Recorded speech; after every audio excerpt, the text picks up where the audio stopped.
వర్షపు నీరు స్వచ్ఛమైనది కానీ రొయ్యల సాగుకు నేరుగా అనుకూలం కాదు. ఇందులోని రసాయన గుణాలు చాలా తక్కువగా ఉంటాయి. ఇప్పుడు చూద్దాం వర్షపు నీటిలో ఉన్న ముఖ్యమైన విలువలు. రైతన్న నమస్తే, నీ విజయమే నా మిషన్. Aqua master. వర్షపు నీటిలో ఉప్పు దాదాపు ఉండదు. సెలినిటీ 0 నుండి 0.5 ppt మాత్రమే. ఇది చెరువులో పడితే ఉప్పుతనం తగ్గి రొయ్యలకు షాక్ వస్తుంది. వర్షపు నీటి pH సాధారణంగా 5 నుంచి 6.5 మధ్యలో ఉంటుంది. ఇది ఆమ్లత ఎక్కువగా ఉండటం వల్ల చెరువు pH తగ్గుతుంది, ప్లాంటన్ తగ్గుతాయి. వర్షపు నీటిలో ఆల్కలినిటీ చాలా తక్కువగా, కేవలం 10 నుంచి 30 ppm మాత్రమే. దీని వల్ల pH స్థిరంగా ఉండదు, ఫ్లక్చుయేషన్స్ వస్తాయి. హార్డ్నెస్ అంటే కాల్షియం, మెగ్నీషియం స్థాయి వర్షపు నీటిలో ఇవి 15 to 40 ppm మాత్రమే ఉంటాయి, చాలా తక్కువ. దీంతో రొయ్యల షెల్ సాఫ్ట్ అవుతుంది. వర్షం తర్వాత పాండ్ బాటం డిస్టర్బ్ అవటం వల్ల అమోనియా, నైట్రేట్ లెవెల్స్ పెరుగుతాయి. అమోనియా ఎక్కువైతే రొయ్యల గిల్స్ కి హాని. జియోలైట్, ప్రోబయోటిక్స్ వాడటం తప్పనిసరి. వర్షపు నీటిలో సాధారణంగా హార్మ్లెస్ బ్యాక్టీరియా ఉంటాయి, కానీ చెరువులో కలిసిన తర్వాత విబ్రియో పెరగదు. అందుకే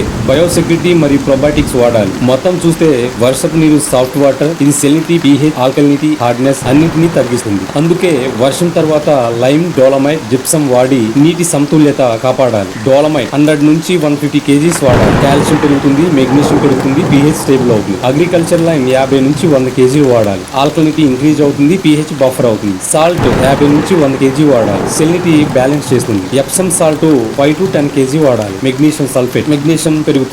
జియోలైట్ 20 నుంచి 25 kg వాడాలి. అమోనియా తగ్గుతుంది, వాటర్ క్లియర్ అవుతుంది. వర్షపు నీరు చెరువుకు జీవం తెస్తుంది, కానీ సమతుల్యం తప్పితే రొయ్యలకు ముప్పు. నీటి గుణాత్మకతను పరీక్షించి సరిచేసి సురక్షిత సాగు చేయండి. ఈ వీడియో నచ్చితే లైక్ చేయండి, కామెంట్ చేయండి, మన ఆక్వా ఫ్రెండ్స్ కి షేర్ చేయండి. రైతన్న ఆక్వా మాస్టర్ ని సబ్స్క్రైబ్ చేసి ఇప్పటి నుంచి ఫాలో అవ్వండి. Thank you for watching.